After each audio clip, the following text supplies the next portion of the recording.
पिछली वीडियो में हमने देखा कि किस प्रकार होंगजोंग ने मदारी वाले के मंकी को उसके चंगुल से भगा दिया और खुद भागते हुए एक्सोर्सिज्म डिपार्टमेंट के हाउस में जा गिरता है। वहीं ली एक्सोर्सिज्म डिपार्टमेंट की ओर जाने लगता है क्योंकि वहां के एम्परर द्वारा ली को एक्सोर्सिज्म डिपार्टमेंट का हेड बना दिया गया होता है।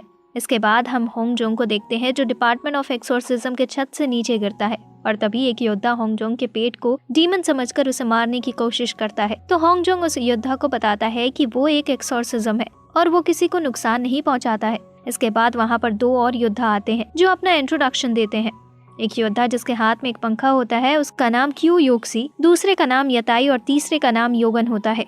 होंगजोंग एक लेटर देखते हुए कहता है कि मुझे ये लेटर एक्सोर्सिज्म के डिपार्टमेंट से मिला है। वहीं उन तीनों को भी एक्सोर्सिज्म ने लेटर भेजा होता है। वे सभी आपस में बातें कर ही रहे होते हैं, तभी वहाँ ली अपने मास्टर फेंग के साथ आ जाता है।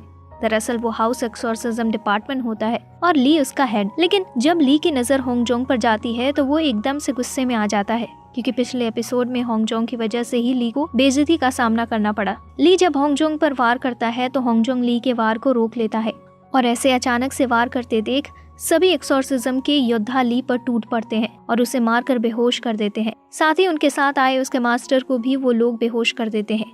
वहीं होंगजोंग के पेट को ली के पास पड़ा एक लेटर मिलता है जिसे जब वो सभी पढ़ते हैं तो उन्हें पता चलता है कि ली उनके डिपार्टमेंट एक्सोर्सिज्म का हेड है। तो ये जानने के बाद वे सभी काफी हैरान होते हैं और साथ ही काफी डर जाते हैं। इसके बाद वे सभी ली को उठाने की कोशिश करते हैं तो होंगजोंग का पेट उनसे कहता है कि इन्हें ऐसे उठाना है और ये कहते हुए अपनी पूंछ से मारने लगता है। ये देखकर वे चारों होंगजोंग के पेट को बहुत मारते हैं। तभी ली को होश भी आ जाता है जिसे देखकर यताई डर जाता है और ली को दोबारा से मारकर बेहोश कर देता है। इसके बाद वे सभी अपनी गलती को छुपाने के लिए एक प्लान बनाते हैं कि ली के जागने पर वे सभी उससे कह देंगे कि गर्मी ज्यादा होने के कारण आपको चक्कर आ गया और आप बेहोश हो गए। लेकिन ली जग जाता है और ये सब सुन लेता है।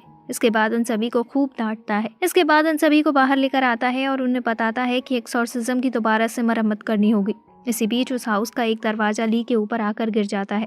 देखते ही देखते दूसरा दरवाजा भी वहीं गिर जाता है। ली वहां और बहुत से मजदूरों को बुलाता है और देखते ही देखते उस हाउस को एक शानदार एक्सोर्सिज्म डिपार्टमेंट हाउस में बदल देता है। इसके बाद ये लोग कोर्ट ऑफ एक्सोर्सिज्म के फाउंडर का आशीर्वाद लेते हुए अपने काम का शुरुआत करते हैं। रात में सभी लोग ली को अपना इंट्रोडक्शन देते हैं और ली से पूछते हैं कि हमें क्या करना है। तो ली कहता है कि उस पिछली रात जो डीमन हमें दिखा था उसे पकड़ना है।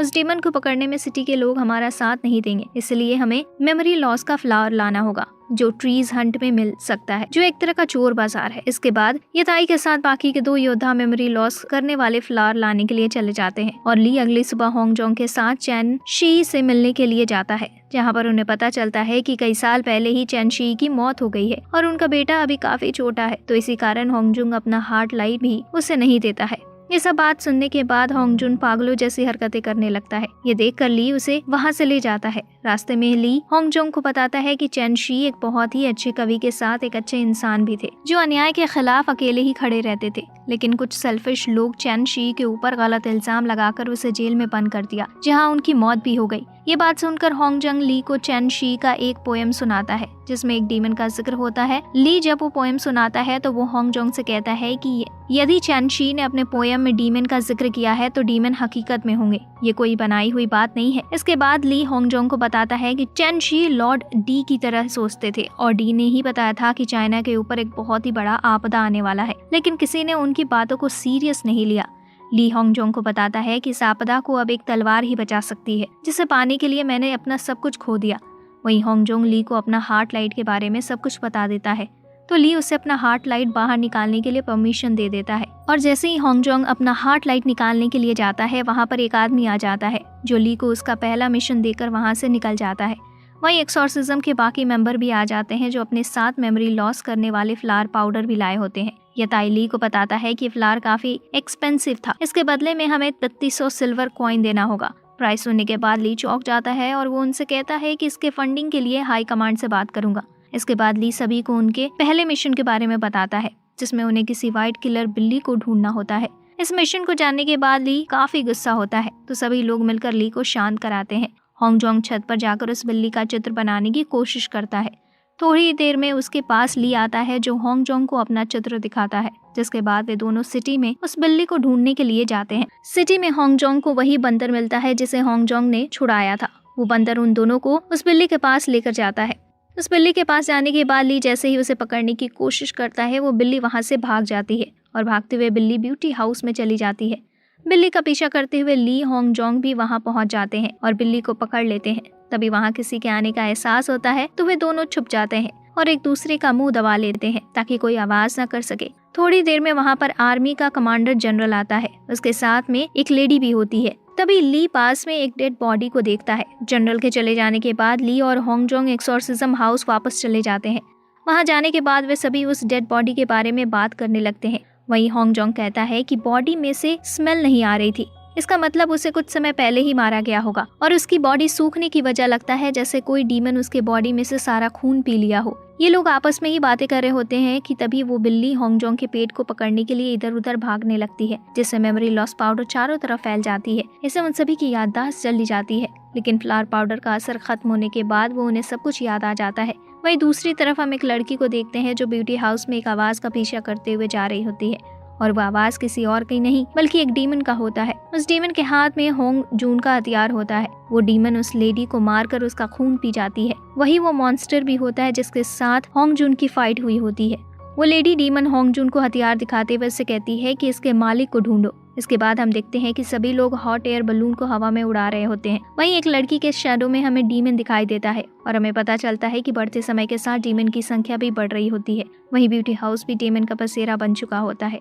ये अपने साथियों के साथ ब्यूटी हाउस के बाहर ये प्लान बना रहा होता है कि किसी तरह हमें ब्यूटी हाउस के अंदर जाकर डीमन का पता लगाना है। इसके बाद वे सभी ब्यूटी हाउस के अंदर जाते हैं जहाँ पर वे सभी लोगों को शराब के नशे में फुल देखते हैं। तो यताई अपने सितार को बजाने लगता है। यताई के सितार का धुन सुनते ही सभी लोग उसके वश में हो जाते हैं। वही बाकी में एक्सोर्सिज्म मेंबर अपने कान को बंद करके डेड बॉडी को ढूंढने लगते हैं, जहाँ उन्हें एक डेड बॉडी मिल जाता है। तो वे सभी उस डेड बॉडी को सभी के सामने लटकाकर यताई को म्यूजिक बंद करने को कहते हैं।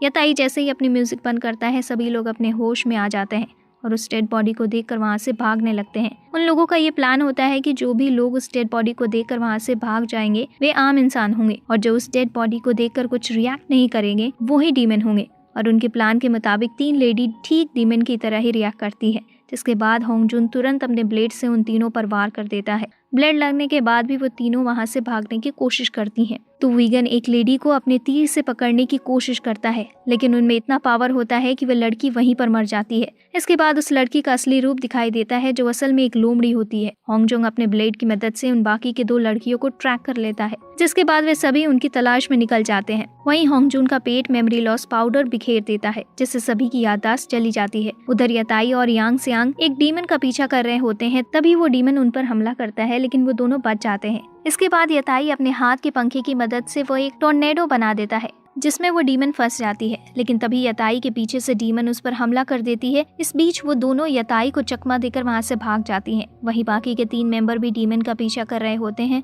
वहीं वीगन अपने नाइट विजन की मदद से डीमन को ढूंढने की कोशिश करता है। तभी उसे ली की तलवार शाइन होते दिखाई देती है, जिसके ली अपने तलवार से उन डीमन को ट्रैक कर लेता है और एक डीमन को वे लोग घेर लेते हैं। इसके बाद जैसे ही ली उस पर वॉर करने जाता है वो डीमन अपने असली रूप में आ जाती है और उन्हें डिस्ट्रैक्ट करने के लिए आसमान में जाकर अपने आप को 3 हिस्सों में बांट देती है और 3 अलग अलग दिशाओं में चली जाती है। वहीं थोड़ी ही देर में कुछ सोल्जर भी आ जाते हैं जो डीमन पर हमला कर देते हैं, लेकिन वे उन डीमन के सामने ज्यादा देर तक टिक नहीं पाते हैं।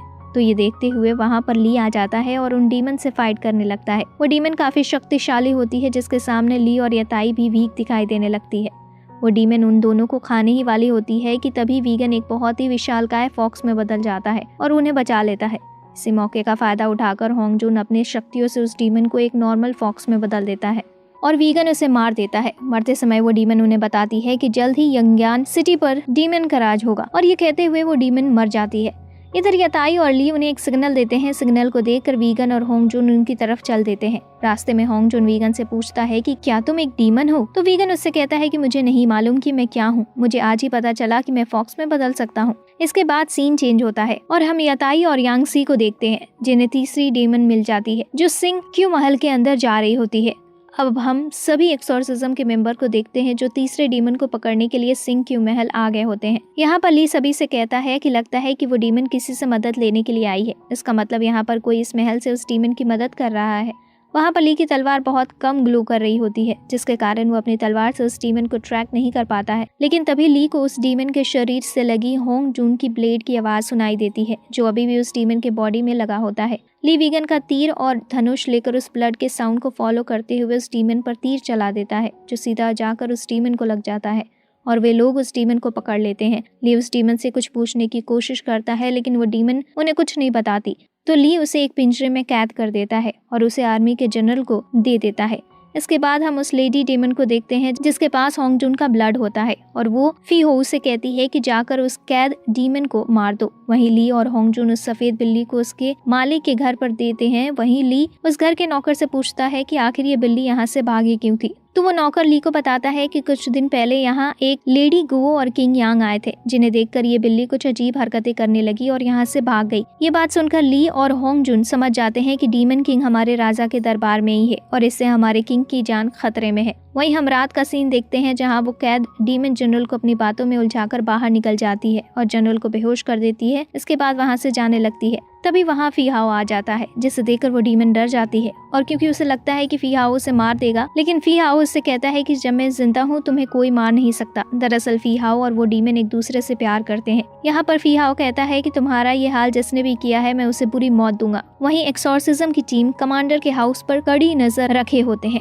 और जैसे ही वे दोनों वहाँ से बाहर निकलते हैं, वीगन अपने तीर से उन पर हमला कर देता है, जिससे वो लेडी डीमन मर जाती है। इस पर फी हाओ काफी गुस्सा होता है और उन पर हमला कर देता है। सभी लोग मिलकर फी हाओ का सामना करते हैं। इसी बीच फी हाओ एक टोर्नाडो बनता है और अपने लवर डीमन का बॉडी लेकर डाइनिंग पैलेस आ जाता है। फी हाओ का पीछा करते हुए एक्सॉर्सिज्म की पूरी टीम आ जाती है, जो राजा के आज्ञा के बिना ही सभी लोग पैलेस के अंदर चले जाते हैं, जहाँ पर वो देखते हैं कि फी हाओ उस डीमन की मौत से काफी दुखी है और उन पर गुस्सा भी है। फी हाओ जब उन्हें वहाँ पर देखता है तो उन्हें मारने की कोशिश करता है, लेकिन वो उन्हें नहीं मार पाता है, तो वो वहाँ से भागने की कोशिश करता है, लेकिन वे लोग फी हाओ को पकड़ लेते हैं। इधर फाइट की आवाज सुनकर पैलेस के सैनिक आ जाते हैं और बिना आज्ञा के अंदर घुसने के जुर्म में वो उन्हें घेर लेते हैं। तभी फी हाओ इस मौके का फायदा उठाता है और अपने पावर की मदद से सभी सैनिकों को डीमन में बदल देता है। अब इसके आगे की कहानी हम अगले वीडियो में देखेंगे। तो वीडियो अगर अच्छी लगे तो प्लीज हमारे चैनल को सब्सक्राइब करें, साथ ही साथ बेल आइकन भी जरूर दबाएं ताकि नेक्स्ट वीडियो का नोटिफिकेशन आपसे मिस ना हो।